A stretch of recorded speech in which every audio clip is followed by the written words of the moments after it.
Hello everyone, welcome to my channel. आज हम इस वीडियो में general methods for preparations of alkenes discuss करेंगे, जिसमें पहला important method dehydrohalogenation of alkyl halide, जिसे 1-2 एलिमिनेशन या बीटा एलिमिनेशन रिएक्शन भी कहा जाता है। इसको डिटेल में डिस्कस करेंगे।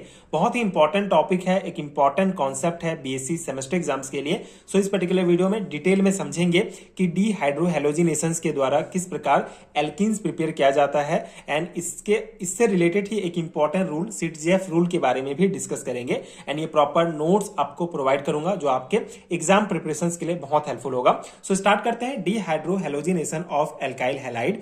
When a halo alkane is heated with a concentrated alcoholic solution of potassium hydroxide, a molecule of hydrogen halide is eliminated and an alkene is obtained. This is an example of beta elimination reaction, as the hydrogen atom attached to the beta carbon is eliminated. That's why it is called beta elimination reaction. ठीक है, तो basically यहाँ पे concept क्या है? Dehydrohalogenation एक रासायनिक अभिक्रिया है जिसमें एल्काइल हैलाइड, ठीक है, जिसे हेलो एल्केन्स भी कहा जाता है, से एक हाइड्रोजन एटम और एक हेलोजन एटम्स निकल जाते हैं और एल्कीन बनता है। ठीक है, अगर हम इसके रिएक्शन की बात करें तो यहाँ पे आप सिंपल से एग्जांपल देख सकते हैं। बेसिकली इसके रिएक्शन में एल्काइल हैलाइड को स्ट्रॉन्ग बेस जैसे कि एल्कोहलिक पोटेशियम हाइड्रोक्साइड के साथ गर्म किया जाता है, जिससे एल्कीन्स प्राप्त होता है। ठीक है, और इस पूरी प्रक्रिया को डिहाइड्रोहेलोजिनेशन कहा जाता है।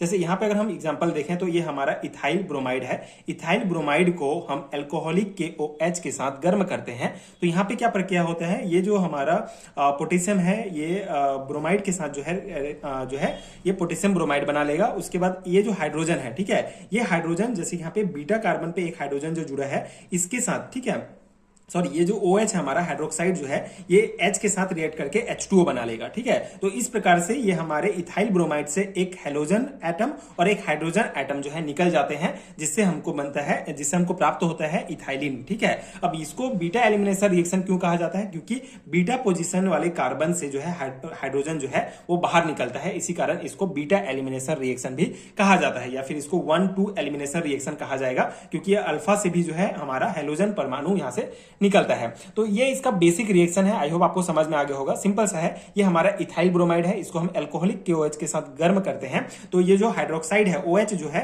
ये एक हाइड्रोजन यहां से बाहर निकाल लेगा। ठीक है, OH के साथ हाइड्रोजन जुड़कर जो है ये H2O बना लेगा, और ये हमारा जो पोटेशियम है ये ब्रोमाइड के साथ बना के पोटेशियम ब्रोमाइड बना लेगा। ठीक है, तो अब हमारा क्या बच जाएगा? हमारा इथाइलिन बच जाएगा, और यहाँ पे डबल बॉन्ड आ जाएगा। ये इंपॉर्टेंट है, आप ध्यान रखेंगे। डबल बॉन्ड कैसा आएगा? सिंपल सा है, यहाँ पे जो है एक इलेक्ट्रॉन इसके साथ गया, एक इलेक्ट्रॉन इसके साथ बचा हुआ है, तो ये दोनों इलेक्ट्रॉन जो है आपस में मिलकर ये बॉन्ड बना लेंगे, तो यहाँ पे हमारा डबल बॉन्ड आ जाएगा और हमको ये इथाइलिन प्राप्त हो जाएगा। ठीक है, तो ये हो गया हमारा सिंपल सा रिएक्शन। इसी रिएक्शंस को, इसी पूरे प्रोसेस को ही डिहाइड्रोहेलोजिनेशन कहा जाता है। ठीक है, एल्काइल हैलाइड का डिहाइड्रोहेलोजिनेशन हो रहा है, जिससे हमको इथाइलिन प्राप्त होता है। ठीक है, हमको एल्कीन प्राप्त होता है। तो इस प्रकार से इस मेथड के द्वारा एल्कीन प्रिपेयर किया जाता है। ठीक है, ये हो गया कॉन्सेप्ट। अब इसी से रिलेटेड एक इंपॉर्टेंट कॉन्सेप्ट आता है जिसे सिटजेफ रूल कहा जाता है। So if dehydrohalogenation from an alkyl halide take place in 2 ways, then the more substituted alkene is main product. This generalization is called Saytzeff rule. ठीक है, सिटजेफ रूल क्या होता है? बेसिकली एक इंपॉर्टेंट रूल है जो एलिमिनेशन रिएक्शन जैसे कि डिहाइड्रोहेलोजिनेशन में ये बताता है कि मोर सब्स्टिट्यूटेड एल्केन ज्यादा स्टेबल होगा। ठीक है, मोर सब्स्टिट्यूटेड जो एल्कीन होता है ये ज्यादा स्टेबल होता है, स्टेबल प्रोडक्ट होता है। अब ये मोर सब्स्टिट्यूटेड एल्कीन का मतलब क्या होगा? बेसिकली डबल बॉन्ड के दोनों तरफ जितने ज्यादा कार्बन जुड़ते हैं वो एल्कीन उतना ही ज्यादा सब्स्टिट्यूटेड और स्टेबल होता है, ये बताता है। ठीक है, अब इसको भी एग्जांपल्स के द्वारा हम समझ सकते हैं। देखिए, अगर हम यहाँ पे एग्जांपल लेते हैं 2 ब्रोमोब्यूटेन, जिसे सेकेंडरी ब्यूटाइल ब्रोमाइड भी कहा जाता है, इसको जब हम एल्कोहलिक KOH के साथ गर्म करेंगे तो क्या होगा? देखो, 2 पॉसिबल रिएक्शंस यहाँ पे हैं।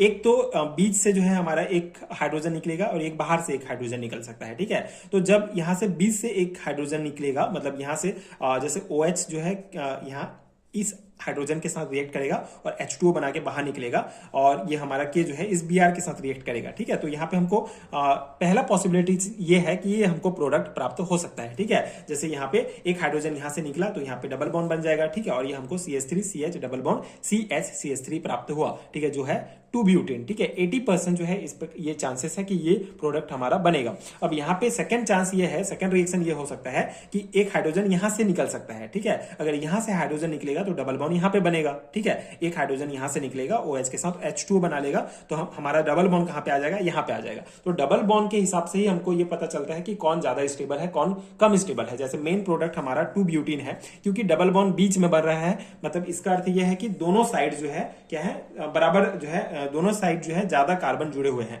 इस डबल बॉन्ड के दोनों साइड ज्यादा कार्बन है, इसीलिए ये हमारा मेन प्रोडक्ट कहलाएगा, ज्यादा स्टेबल कहलाएगा 1 ब्यूटीन की तुलना में। क्योंकि 1 ब्यूटीन में आप देखेंगे यहाँ पे डबल बॉन्ड बन रहा है तो इधर ज्यादा कार्बन है, इधर कम कार्बन है, दोनों बराबर नहीं है, इसीलिए ये 1 ब्यूटीन जो है हमारा कम स्टेबल प्रोडक्ट है। तो ये जो है सिटजेफ रूल के द्वारा ये बताया जाता है कि सिटजेफ रूल के द्वारा मेनली मोर सब्स्टिट्यूटेड एल्कीन्स जो होते हैं वो ज्यादा स्टेबल होते हैं, ये बताते हैं। मोर सब्स्टिट्यूटेड एल्कीन्स मतलब डबल बॉन्ड के दोनों तरफ जितने ज्यादा कार्बन जुड़ते हैं एल्कीन्स में, उतना ही ज्यादा वो सब्स्टिट्यूटेड होगा, उतना ही ज्यादा वो स्टेबल होगा। ये कॉन्सेप्ट जो है सिटजेफ रूल के द्वारा बताया जाता है। तो ये हमारा सिंपल सा कॉन्सेप्ट था। आई होप आपको समझ में आ गया होगा एंड ये नोट्स आपके एग्जाम प्रिपरेशन के लिए हेल्पफुल रहा होगा। एल्कीन्स के और भी मेथड ऑफ प्रिपरेशन हैं जिसको आगे आने वाले वीडियोस में एक एक करके हम डिस्कस करेंगे। ये पहला इंपॉर्टेंट मेथड है डिहाइड्रोहेलोजिनेशन ऑफ एल्काइल हैलाइड। ठीक है, एल्काइल हैलाइड को जब हम अल्कोहलिक KOH के साथ गर्म करते हैं तो हमको एल्कीन प्राप्त होता है। ठीक है, सिटजेफ रूल से हमने ये देखा कि अगर डबल बॉन्ड के दोनों तरफ जितने ज्यादा कार्बन जुड़े हों वो ज्यादा उतना ही ज्यादा स्टेबल प्रोडक्ट होता है। ये सिटजेफ रूल के द्वारा बताया जाता है। तो ये 2 कॉन्सेप्ट हमने पढ़ा।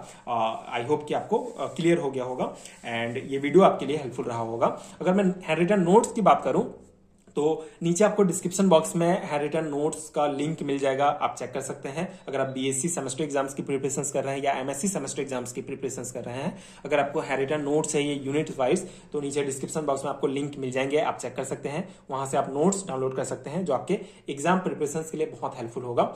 एंड ये वीडियो हेल्पफुल है तो आगे की वीडियोज देखने के लिए चैनल के साथ जुड़े रहिए। Thank you so much for watching.